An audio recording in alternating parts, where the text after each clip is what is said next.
क्या आपको लगता है उड़ीसा में महानदी को लेकर एक जन आंदोलन की ज़रूरत है, और अगर होता है तो मेधा पाटेकर जी यानी कि दीदी का इसमें भूमिका क्या होगा? मेधा पाटेकर कौन है भाई? महानदी के नदी घाटी के लोगों ने, उड़ीसा के लोगों ने, जानकारों ने ये निर्णय लेना है। मैं नहीं कह सकती हूँ। नेतृत्व भी बाहर से कभी नहीं होना चाहिए, ये हमारा आग्रह रहता है। सामूहिक नेतृत्व, स्थानिक नेतृत्व होना चाहिए। और महानदी पर अगर विवाद छत्तीसगढ़ और उड़ीसा में है तो बैठकर चर्चा करके सुलझाने में क्या दिक्कत है? तो नहीं होता है। हम तो चाहते हैं पीपल टू पीपल डायलॉग भी हो, उससे ज्यादा अच्छा नतीजा निकल सकता है। तो उड़ीसा में आप आई हुई हैं, इसीलिए हम कनक न्यूज़ में के जरिए आप क्या डिमांड रखना चाहती हैं उड़ीसा सरकार के आगे? हम तो यही चाहते हैं कि भाई आप सही जनतांत्रिक पद्धति से विकास नियोजन करो। और जनतंत्र क्या होता है? महाश्वेता देवी का एक वक्तव्य है कि जनतंत्र तभी होता है जब शोषितों को, वंचितों को, जरूरतमंदों को शामिल करते हैं नियोजन में। तो हमारा यही कहना है कि उड़ीसा की नई प्राकृतिक समृद्धि है, संस्कृति है, मेहनत कशों की। आदिवासियों ने यहाँ का जल जंगल जमीन बचाया है तो नदियां बहती रहती है, नहीं तो नदियां सूख जाती है।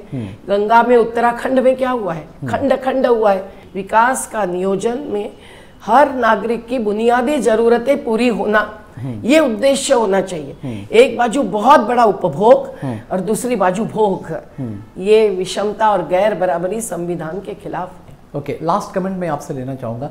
परिवेश को लेकर काफ़ी चिंता आप जताती रहती हैं और ये काफ़ी भी चिंताजनक विषय है अभी के दौर में, तो इस लिहाज से आप क्या परामर्श देना चाहते हैं, क्या एडवाइस देना चाहते हैं?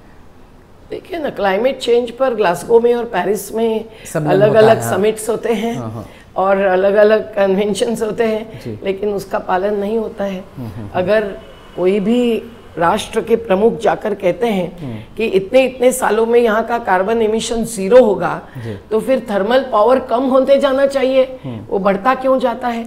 कोयले की खदानें अगर आप प्राइवेटाइजेशन में ही दे देते हैं तो कंपनियां तो कभी profit over nature, profit over people, यही रास्ता अपनाती है। तो शासन को इसमें समझना चाहिए कि ये निजीकरण, उदारीकरण, वैश्वीकरण, ये सब जो बढ़ा रहा है औद्योगिकरण को एक प्रकार का और विकास को भी एक प्रकार का, उससे ये सब क्लाइमेट चेंज हो रहा है। ये केवल प्राकृतिक आपदा नहीं है। और हीट एंड ह्यूमिडिटी, आज अभी हम लोग बैठ रहे हैं, कितना पसीना आ रहा है, कितनी हीट है। उड़ीसा में अगर 39 डिग्री है तो मध्य प्रदेश में अभी तक 43 तक डिग्री रहा है टेम्परेचर।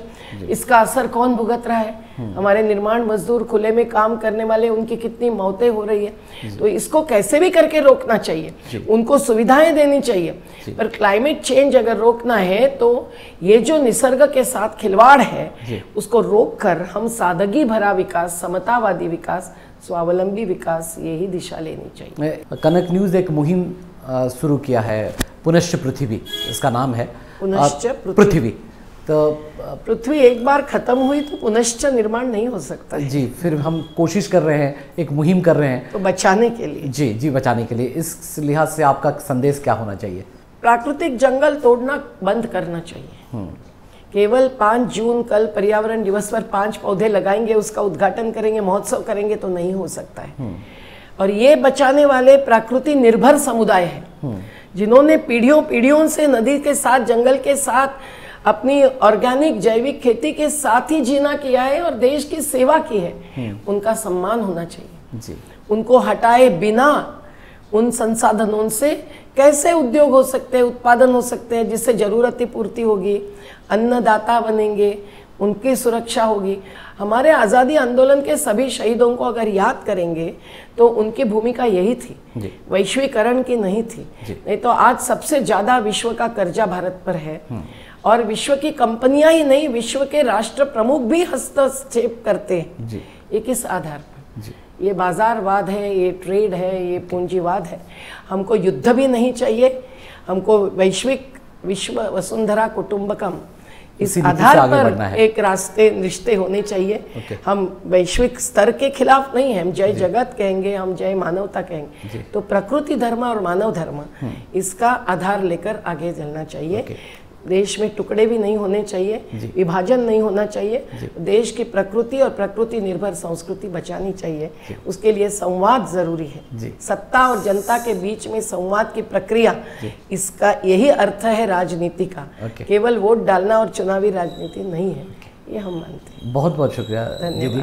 मेधा पाटकर हम सहित विस्तृत भाव में आलोचना करुले जे महानदी बाबद में से एक गुरुत्वपूर्ण सूचना देले। जदि तांकर प्रस्ताव सरकार मानती अर्थात दुई राज्य मध्य छत्तीसगढ़ और ओडिशा मध्य आलोचना संभवपर हुए ताहले हुए तो खूब शीघ्र मध्य ए दिगरे एक सहमति आसी पारिबो। विभिन्न दिगक नहीं कि तांकर सहित आज आम आलोचना करुले।